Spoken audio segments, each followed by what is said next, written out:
I went online and I saw the story of this lady, Osinachi, that just died. And the woman in me, the mother in me, the big sister in me jumped on this call. Thank you, you can hear me, thank you. And that's what I want us to quickly talk about. Now, I've never met this lady. Thank you, everybody. Good evening. I'm sending love back to you. Thank you so very much. I said I just finished preaching and I checked online and I found the story of this lady that composed Ekueme, You Are the Living God. Oh. That song was a hit. That song blessed us and is still blessing us. And while I was on NHN's page, I saw that she died in an abusive relationship. What? Ladies and gentlemen, thank you, everybody. Please know that I'm reading your comments and I'm grateful for all the positive energy you're sending to me. Thank you. I just want to reiterate the fact that marriage is not what completes you as a person. There may be pastors and imams that will disagree, but it does not matter. I base my life on the Bible. God is very interested in you. Your marriage relationship and any other relationship is secondary. You are first a human being before you are a wife, before you are a husband, before you are a child, before you are a Christian, before you are anything. You come first. Please don't confuse religion and spirituality. I do not care who told you to stay in an abusive relationship and die there and be praying and be fasting. It is folly. It is foolishness. Don't allow anybody make you stay in an abusive relationship. Please, I'm happy if this is true that the man has been arrested. We are all waiting eagerly to see him behind the bars. Yes, I said that. We are waiting to see him behind the bars. All of us are waiting. You touch one of us, you have touched all of us. It is sheer wickedness to abuse a fellow human being that has given you 4 children, even if she has not given you any child. I'm speaking to you, ladies and gentlemen. Close one eye in prayer, open the other one in being security conscious. Single person, please, somebody slapped you while you are dating the person will kill you after marriage. Somebody is abusing you psychologically, emotionally, while you are dating the person, and you still want to go into marriage because culture makes you feel that if you are not married, you are not complete. Lie. Blatant lie from hell. Love yourself. You are primary to you. Every other relationship is secondary. Your pastor, your imam, your GO, your bishop, your founder, your babalawo, in case you have a relationship with one babalawo somewhere. Whoever is a spiritual authority over your life comes secondary. Secondary. Quote me. Don't let anybody tell you that because that person is your pastor, you must stay in an abusive relationship. The man is beating you and then you just... The Bible says in Proverbs chapter 4, you know that one. Wisdom is the principal thing. Therefore, get wisdom. And with all thy getting, get understanding. It's there in Proverbs 4:7. Get understanding. They say love is blind. I always tell you that love may be blind, but marriage is the eye opener. Let me analyze a few things, and then I'll make one or two of you. I'll let you, share your opinion with me. Number one, as a woman, please be economically empowered. Have your own. Parents, raise your girls to have their own. I have counseled with too many people, and you will hear these women say, there is nothing, I don't have anything. It's the man that pays the school fees. It's the man that has bought me a car. It's the man. That's silly. That is very silly. Do something with your life.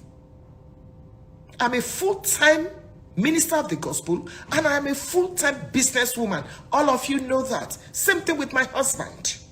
If you see my husband on the farm, you'll be shocked that he's a bishop. We've been in business before we came into ministry. The Proverbs 31 woman was into real estate. She was into agriculture. She was into design, fabric, this. She considers a field and she buys it. That's what the Bible says. I notice that is the starting point. Do something with your life. So that, because every human being is a psychologist, so that your life, the totality of your life, will not be dependent on the man or the woman. It is so sad. The mother in me cried today. How can that young lady just die like that because of one useless man? Useless man.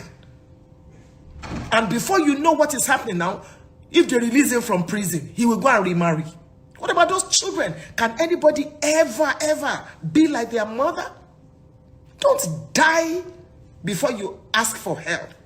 And please, somebody made a comment on my page today, my Instagram page, as a social worker. If somebody confides in you, that lady said, you don't need that person's consent to report. I didn't know that too. Because we'll be saying in church, you confided in me, therefore I cannot say it. Please, go and bundle her out of that relationship. Carry her.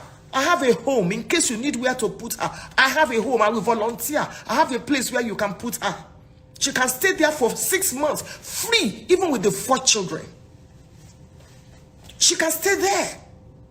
I don't charge no kobo. And if you are doing something with your life, that gives you some level of confidence. So why will you stay in an abusive relationship if the man is not in charge of everything? You can't rent a house, even if it's 1 bedroom, because somebody said she was doing something with her life. So what steals your confidence? Any relationship where you are not free is a cult. Get out. God hates divorce. Yes, God hates divorce. But does God hate murder? Does God hate murder? That's a food for thought. In case that lady now has parents, who will ever replace her in her parents' life? Do something with your life. Get some money for yourself that is not dependent on how your spouse feels. Times have changed. Times have changed. Don't just sit down there and say, I'm a full-time housewife. Oh, it doesn't matter. Yes, I understand that there are some women that they are full-time housewifery because of their situation. But please, that does not mean that you are inferior to whoever is feeding you. Get out. If a man slaps you, don't stand there and be praying and be binding. Your pastor may not be your counselor. Your pastor may not be a marriage counselor. Your pastor may not be. So don't say, pastor said we should sit down there. If you were the pastor's daughter, would he have told you to stay there and be praying? Step out into safety first. Then let's talk about whether there can be reconciliation. Even if you will not remarry, if they say you should not divorce, at least they didn't say you should not have a life. So step out. Step out and be in safety. Carry your children, carry your pikin. When you step up, people will say, what's going on? Then you'll be able to speak. Don't go into coma before you ask for help. Because you will not be alive now to be telling us your own side of the story. I just pray that the government will help us take care of that man, quote and unquote. And then please, number 2, if you know anything about anyone that is going through an abusive relationship, don't keep silent. Be your sister's keeper. Be your brother's keeper. And if you notice that, somebody said the pastors are beating their own wives too. It's true. I counsel with some pastors' wives, and it will shock you. Bishops' wives. It's not even only physical beating, psychological, emotional. So my criminologist asked her, so why are you still in that relationship? She says, I don't have any money to go and rent. And the man will beat you. The man will call you to tell you to kneel down, raise your hands, and the man will call you goat. And the man will tell you, get up after 15 minutes, go and fix something for me. And when you are done, clean up and meet me in the bedroom. What rubbish is that? Woman, you are not inferior to anybody. Don't think that marriage is all that makes you. Please understand that you are important. With or without marriage, don't die in any abusive relationship. And I want to say this to, well, I'm not a pastor, I'm a pastor's wife. And I've been a pastor's wife for 33 years. Those of you that are privileged to have spiritual authority over people, please stop telling them to stay in abusive relationships and be praying. If they were your blood relation, will you tell them to stay there? How can you as a pastor, somebody tells you that my husband is beating me, my husband is slapping me, while my wife has brought out a knife, and then you say to the person, stay there, I will be praying for you. God can never hear that kind of prayer. Please, stop telling people. That is abuse of power. Submission is not subjugation. Submission is not slavery. Ephesians chapter 5 verse 22 is preceded by verse 21. Submitting one to another. Every aircraft has a pilot and a co-pilot. The fact that you are the head of the relationship does not mean you should kill the body. Does not mean you should kill the body in the name of religion. Then I say the woman is not submitting. Submission, Bible submission, not demonic submission. Bible submission is strength put under control, and you submit one to another. Pastors, please stop this evil. Pastors' wives, please stop this evil. Can you allow your own daughter or your own son to stay in an abusive relationship and tell him or her to be praying while you are fasting until he or she dies? Let's stop this rubbish. It is not biblical. It is not biblical. Please, I'm going to invite one or two of you. Please understand that nobody should tell you to stay in any abusive relationship. It does not matter the title, bishop, assistant GO. It does not matter the relationship. Don't die before you seek for help. It's not slavery. It is not slavery. It is not slavery. Let's stop this rubbish. It cannot continue. If you're a pastor and you are hearing me, and you can please forward this to your pastor, it is not biblical for you to tell people to stay in an abusive relationship while the man is beating her and slapping her and frustrating her psychologically. You know, another. Okay, is Funke Adejumo saying that people should leave their marriages? That's not what I'm saying. What I'm saying is any marriage that is not worth the onion, let the parties please step out into safety first before you now begin to talk about reconciliation.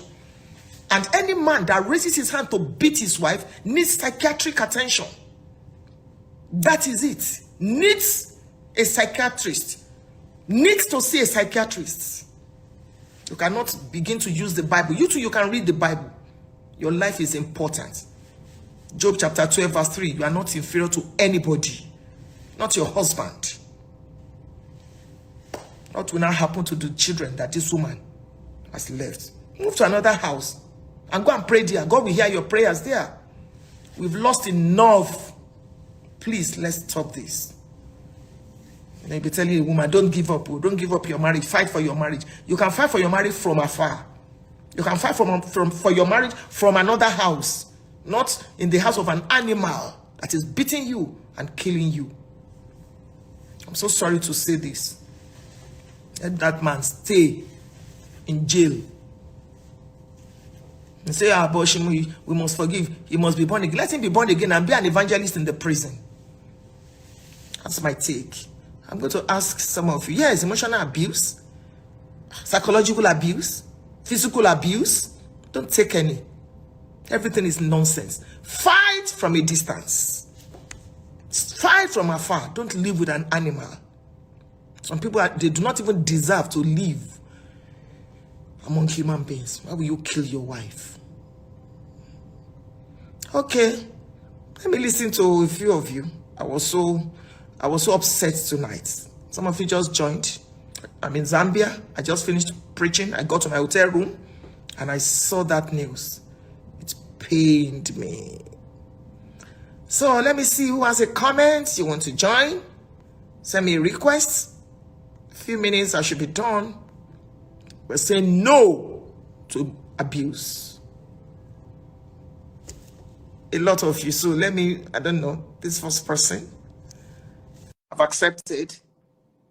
Let him be an evangelist in the prison. Yes. There are people there that need to be saved. And he's a coward. Any man that beats his wife or kills his wife is a coward. It's an animal.